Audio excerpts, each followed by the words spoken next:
तानाशाही का अंत होता है। आप जितने भी तानाशाह गुजरे हैं उनका रिकॉर्ड उठाकर देख लो। सबसे पहली बात, हर तानाशाह अपने आप को लोकतांत्रिक राजा बताता है, लोकतांत्रिक नेता बताता है। असल में ऐसा नहीं होता। हर तानाशाह के अंधभक्त हर कार्यकाल में रहे हैं, हर राजा हर तानाशाह के अंधभक्त रहे हैं, जो उसका हंटर खा के भी बजाय कि उनको हंटर जब राजा मारता था तो उसको उसमें ही जनता को, अंधभक्त को उसमें भी मजा आता था कि यार मारा तो सही, कम से कम मेरे राजा ने इस बहाने छुआ तो सही। जी हाँ, हर बार ऐसे अंधभक्त और ऐसे तानाशाह इस दुनिया ने देखे हैं। लेकिन सबसे प्यारी बात यह है कि ऐसे तानाशाह मिट्टी में मिलते हैं और इतिहास से लेकर आगे तक आने वाली पीढ़ियां उन पर मूतती हैं। दोस्तों, बीजेपी का हाल बहुत बुरा है, चारों तरफ से हाथ पैर मार रही है। अगर आप देखें तो बीजेपी पूरी ताकत से पूरे भारत में फैली हुई है, पूरी पावर में है, लेकिन चारों तरफ से सिर्फ एक काम वो कर रही है, मुसलमानों के खिलाफ। ईसाइयों को पीटा जा रहा है, मुसलमानों की मस्जिदों को तोड़ा जा रहा है, मुसलमानों की दुकानें बंद करवाई जा रही हैं, ताकि हिंदुओं को खुश किया जा सके, ताकि हिंदू असली मुद्दे पर ना आ जाए कि भाई नौकरी दे दो, रोजगार। तो अब सुनो हो क्या रहा है।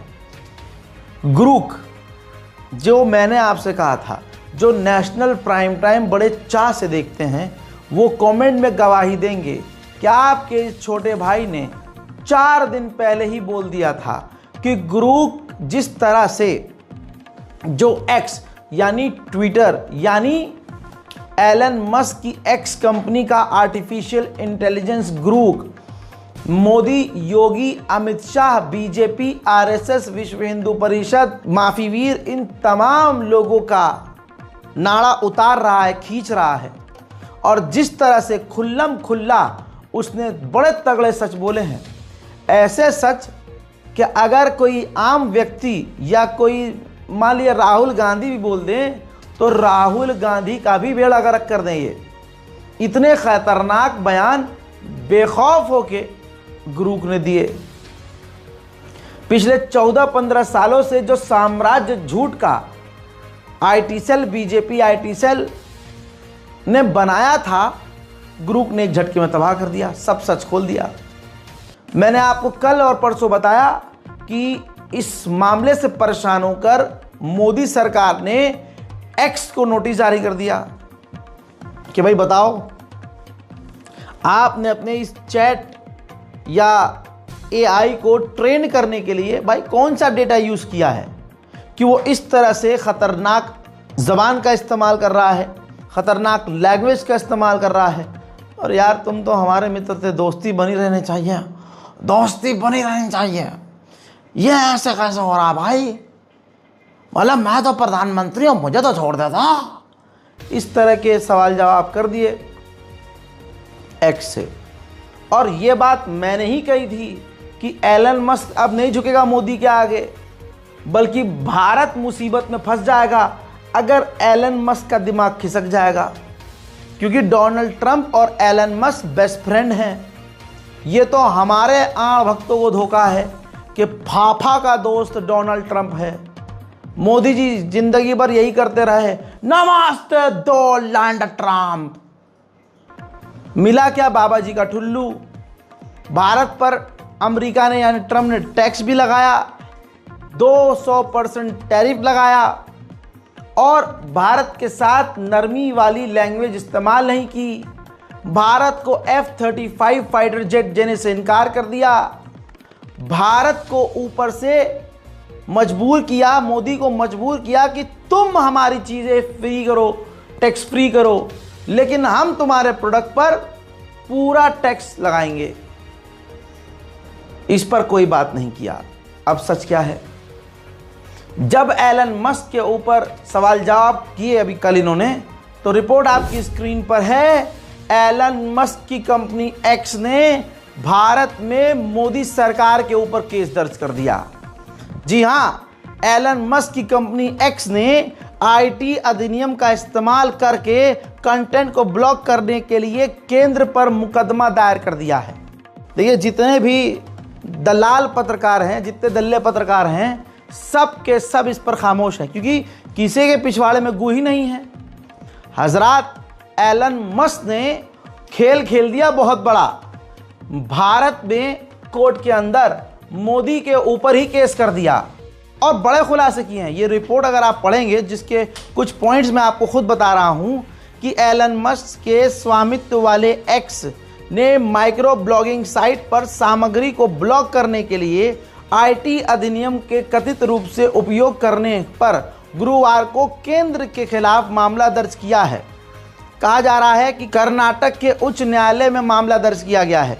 याचिका में एक्स ने गैर कानूनी तरीके से जबरदस्ती, जी हां, जैसे मोदी सरकार जबरदस्ती डंडा करके किसी भी कंटेंट, कोई भी विरोधी पार्टी हो, मोदी के खिलाफ, भाजपा के खिलाफ सच बोल देता है तो एलन मस्क के कंपनी पर प्रेशर बनाकर, ट्विटर पर प्रेशर बनाकर उसका अकाउंट डिलीट करवा देती थी। तो अब एलन मस्क परेशान होकर कंप्लेंट कर चुके हैं।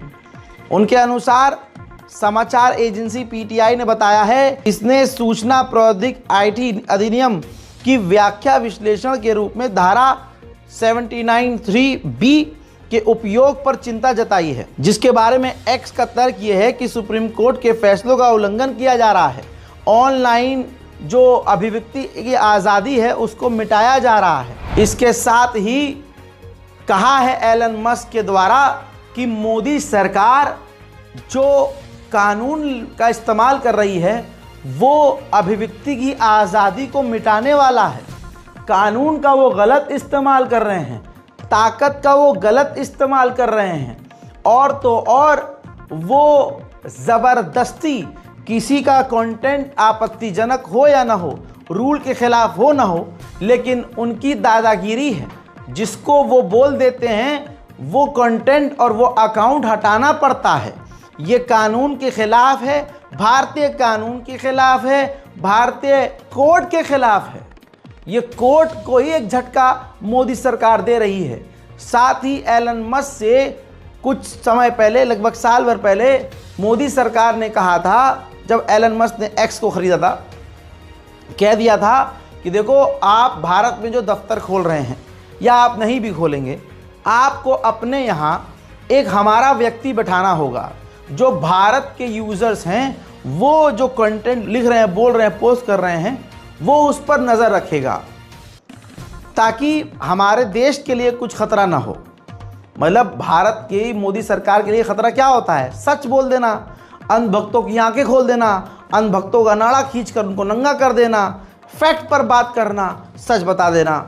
तो मोदी सरकार ने शुरुआत में ये मांग रखी थी कि एलन मस्क अपने दफ्तर में हमारा दिया हुआ कोई पालतू रखे, जिसको मोदी जी इशारा कर दें और वो सोनिया गांधी, राहुल गांधी, विपक्ष के नेताओं के ट्वीट फटाफट डिलीट करता रहे। इधर ट्वीट हो उधर डिलीट हो, इधर ट्वीट हो उधर डिलीट हो, ऐसा खेल चाह रहे थे। लेकिन इसी याचिका में कहा गया, बताया गया है, अपडेट दिया गया है कि हमने मोदी की वो बात नहीं मानी, एक्स ने हजरात वो बात नहीं मानी, और जो भारत के तरफ से एक भारतीय अधिकारी को बिठाना था ट्विटर को अपने मतलब ऑफिस में कि इस सब पे नज़र रखें, आपके और मेरे ट्वीट पर नज़र रखें, वो माना ही नहीं। एक्स ने कहा कि गैर कानूनी है, ज़बरदस्ती, ये तो तानाशाही है। तो दोस्तों, अब देखते हैं होगा क्या। अब मोदी सरकार में इतना दम नहीं है कि वो एक्स को भारत में बैन कर सके।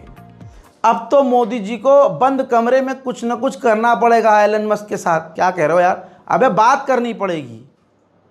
रमजान में यार तुम गलत ही गंदा ही सोच, बात करनी पड़ेगी मोदी जी को, कुछ डील करनी पड़ेगी। लेकिन एलन मस्क के पास किसी चीज़ की कमी है ही नहीं, ना उसके पास पैसे की कमी, ना उसके पास सपोर्ट्स की कमी। तो भाई वो डील भारत से क्यों करेगा? अब दोस्तों मामला ये है, भारत के अंदर एलन मस्क ने हाल फिलहाल में इन्वेस्ट किया है कि भाई हम जो है भारत में इन्वेस्ट करेंगे, और टेस्ला लेके आएंगे। साथ ही अभी कुछ समय पहले एलन मस्क से जब मोदी जी मिले थे तो बीजेपी आईटी सेल ने बड़ा रौला काटा था, हल्ला काट रखा था, अब होगा बड़ा खेल, अब होगा बड़ा खेल, जब मिल बैठे दो शेर। जी हाँ, अब ये तस्वीर देख लीजिए, मोदी सरकार और खुद Modi ji direct Elon Musk के खिलाफ कुछ बोल नहीं सकते। कल तो जय जयकार कर रहे थे आर्टिफिशियल इंटेलिजेंस पर, कल तक जो ज्ञान पेल रहा था, आज वो एलन मस्क के खिलाफ कैसे बोल देगा। तो दोस्तों, अगर डोनाल्ड ट्रंप के दोस्त के खिलाफ अगर कोई कदम उठा लिया जाता है तो फिर डोनाल्ड ट्रंप के जरिए एलन मस्क क्या करेगा भारत के साथ, आपको नहीं पता।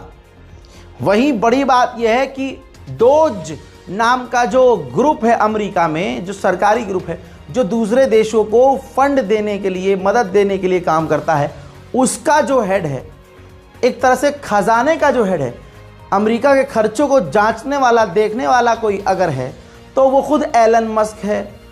तो ऐसे व्यक्ति से मोदी सरकार में देखना हमें ये है कि कितना दम है।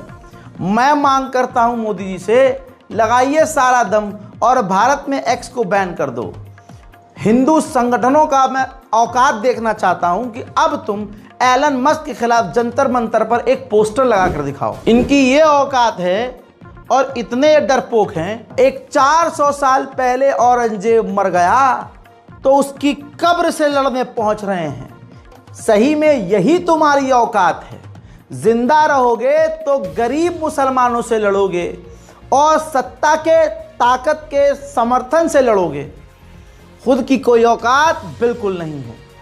एक मुसलमान को 20 हिंदू घेर कर मार देंगे और खुद को हीरो समझेंगे। मुसलमान को कमज़ोर समझने वालों को यही तो समझ आ जाना चाहिए अपने ही गुनाहों से कि जिस औरंगजेब के नाम पर पिछले 2 महीनों से हर्राफा काट रखा है तुमने, उस औरंगजेब के नाम ने ही तुम्हारा जीना हराम कर दिया है।